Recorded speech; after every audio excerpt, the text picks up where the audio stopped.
Well done, you found us. We're only just a click away. This is the Richard and Judy Book Club in association with W.H. Smith, and we're talking about our spring selections. We've got 8 fabulous titles for you, and this is the new one, Yesterday's Sun by Amanda Brooke.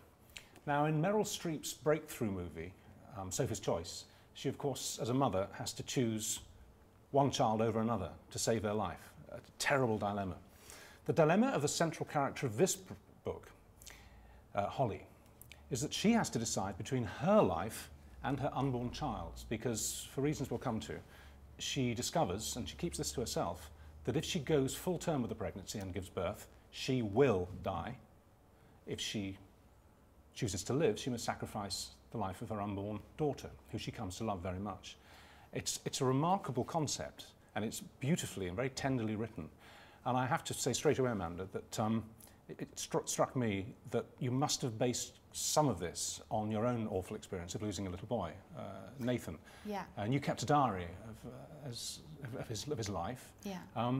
Is this book based to some extent on that?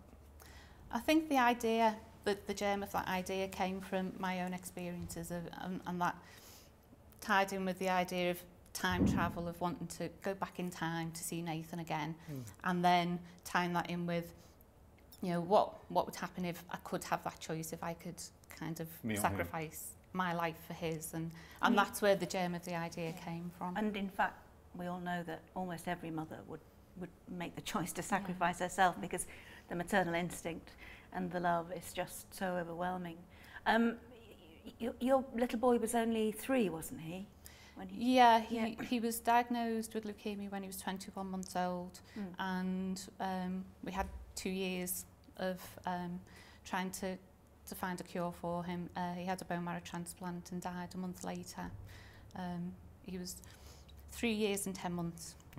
So it must have been a particularly virulent form of leukemia, because it is often very treatable, isn't it, in children? It's a rare form of leukemia. It was a type of leukemia that was indolent. So we had 18 months, first of all, where, you know, to most people he looked perfectly healthy, which was very difficult for me to kind of come to terms with the fact that he had you know, what turned out to be a terminal illness. Because he looked so well. But that was a kind of precious time. But of course, that was something which your intimates and your friends all knew was you were going through and he was going through. Here, Holly keeps it all to herself.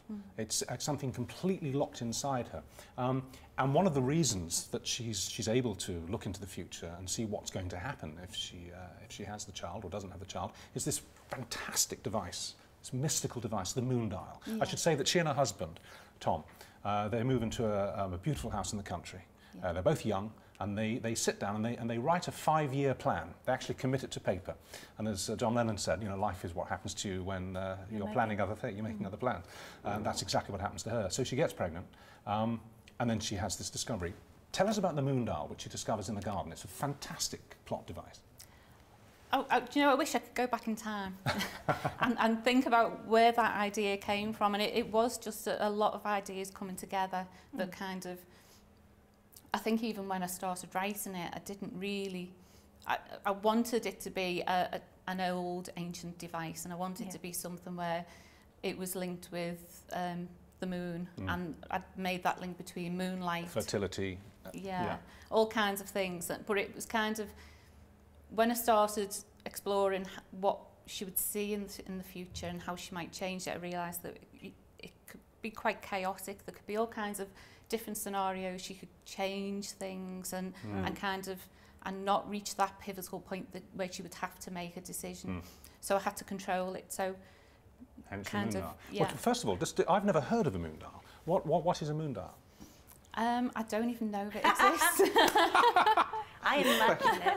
I imagine it as being like stone with, and it has this crystal thing on it, doesn't it? But and sort of very, very, very ancient.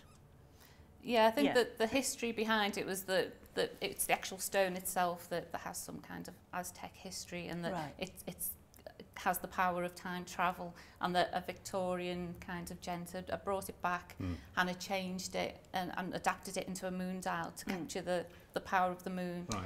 Well, I must say, I mean, it's when you discuss it, it sounds pretty far-fetched. In the book, it works perfectly. You believe in it. To the extent that I just said to you, I've never heard of a moon dial. They probably don't exist. Anyway, this is the device which allows her to see into the future, but only on special occasions.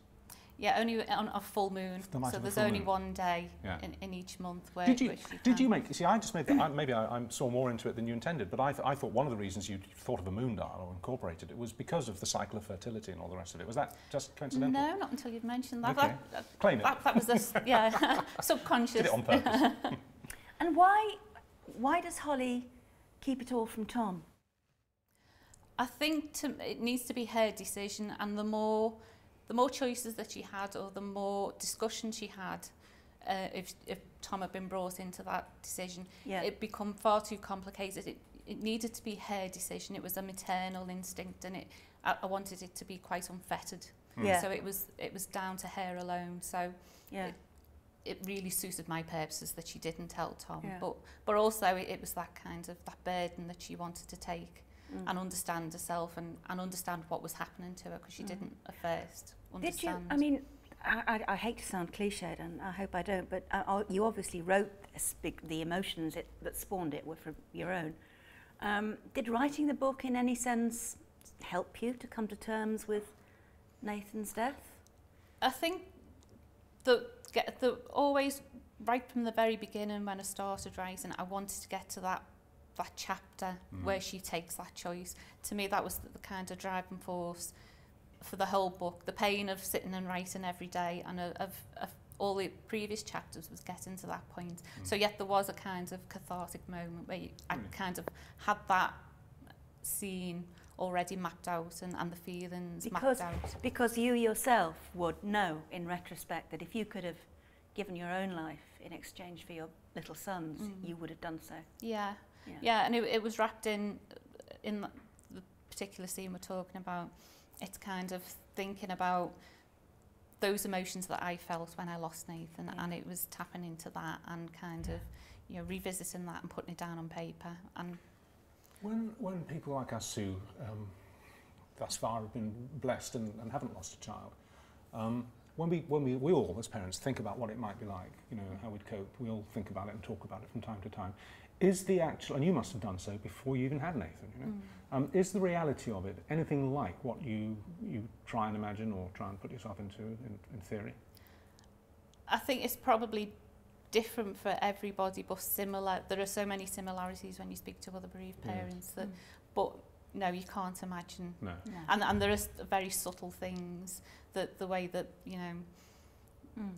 some of the grief scenes that are in with Tom are taken from my own experience, and they're not things that, very sort of subtle things like handprints that might be there that you're wiping away and you don't want to do that. It's things like that you really, from an outside point of view, you couldn't even imagine. Couldn't even begin to foretell. So there's lots.